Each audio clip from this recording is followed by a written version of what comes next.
Hari ini kita akan mempelajari yang baru, yaitu tentang dioda. Dioda ini termasuk semikonduktor.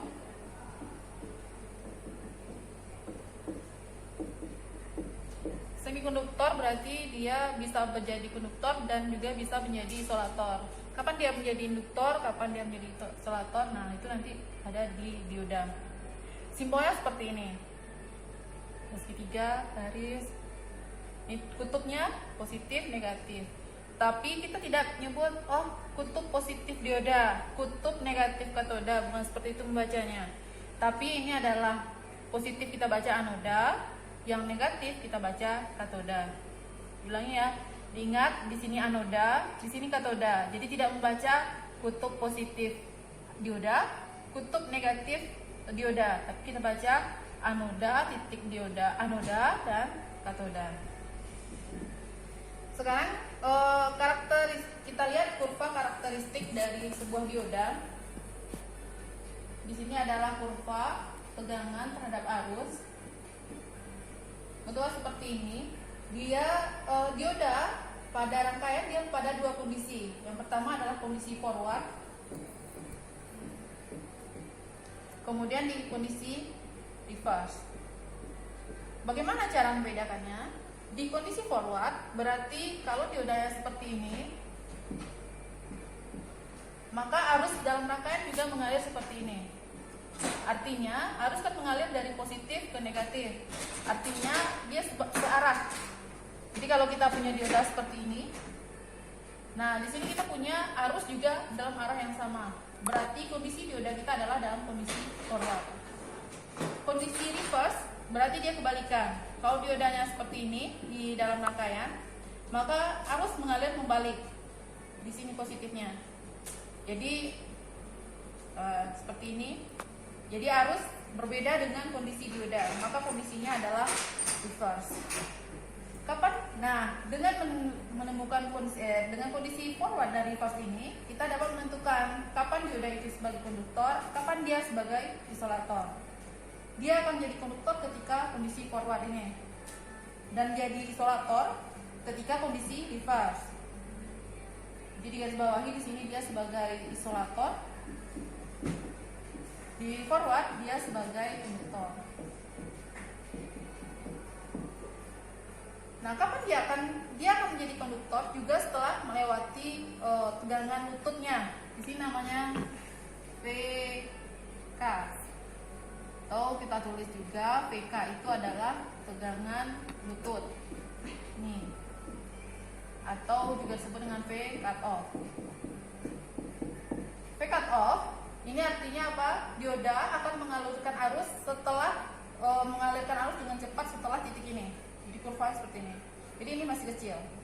Mungkin bisa jadi sekitar 0, kemudian dia akan mengalirkan arus lebih besar setelah tegangan lututnya. Setelah tegangan lutut, kalau untuk dia silikon, kalau bahan dioda kita silikon, berarti tegangan lututnya itu sebesar kurang lebih 0,7 volt. Kalau dia germanium, maka tegangan lututnya itu adalah sebesar 0,3 volt. Jadi sini. Ini untuk kondisi forward. Kemudian kondisi reverse, dia tidak mengalirkan arus. Ya, dia tidak akan mengalirkan arus. Jadi kalau ada arus di sini, biasanya arusnya kecil sekali, yang di sini. Besarnya arus yang kecil ini adalah arus bocor.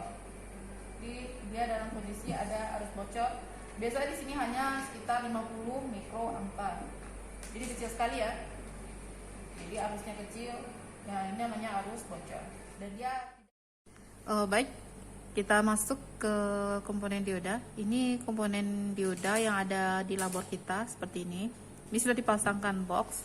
Ini dioda di dalamnya. Ini sudah perhatikan. Ini nanti kakinya.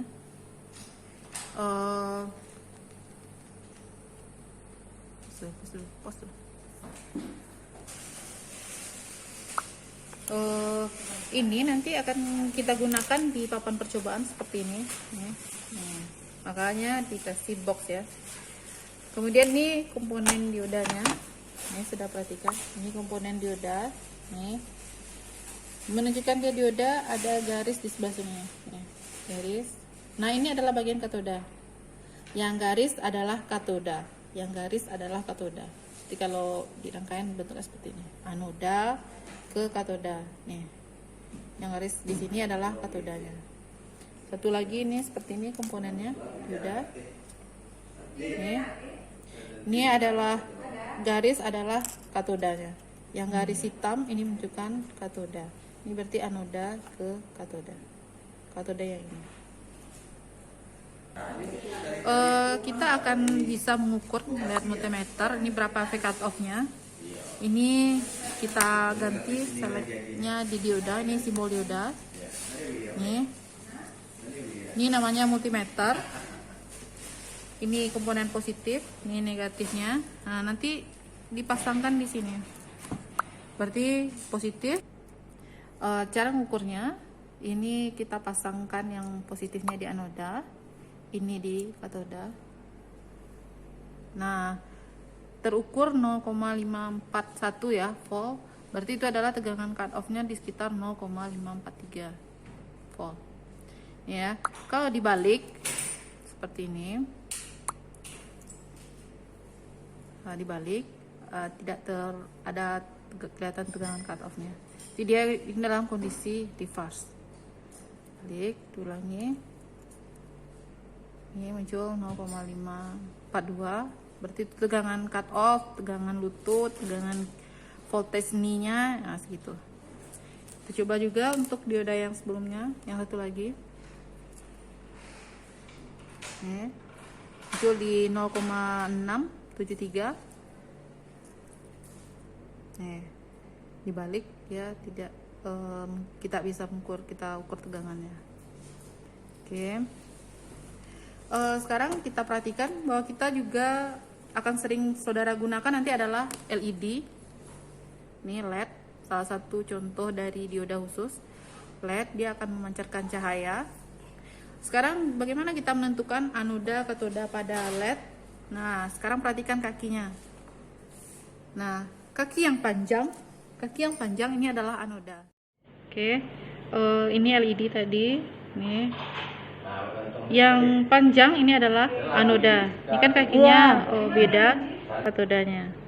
Lalu gimana kalau ini tidak kita temukan lagi panjang dan pendek? Ini kelihatan ya bedanya. Nih, panjang berarti anoda, ini katoda. Nah, caranya adalah kita lihat bagian merahnya. Kalau saudara perhatikan bahwa katoda ini lebih pipih. Jadi di bagian katoda ada pipih di sini. Jadi tidak bulat. Ini harusnya bulat kan. Nah, di sini pipih. Nah, ini adalah bagian katodanya. Di sini agak melempeng di sini. Kemudian kita perhatikan di dalamnya lagi. Ini di dalamnya terlihat persambungan. Yang lempengan lebih besar itu adalah katoda. Jadi yang besar itu adalah katodanya. Yang ini perhatikan katodanya. Yang lebih kecil itu adalah anoda. Jadi dengan mengenaan ini kita nggak terbalik. Kok nggak nyala ya LED saya? Ternyata salah pasang. Katodanya duluan yang terpasang baru anoda, sehingga dia tidak nyala. Jadi kita harus tentukan mana titik anoda dan katodanya. Oke ya, seperti ini. Berarti anoda adalah yang panjang, lempengnya kecil, sininya utuh. Katoda yang mana? Katoda yang pendek, yang pakai lempeng lebih besar, yang juga pipih di bagian merahnya. Dia tidak bulat sempurna. Oke, sekian.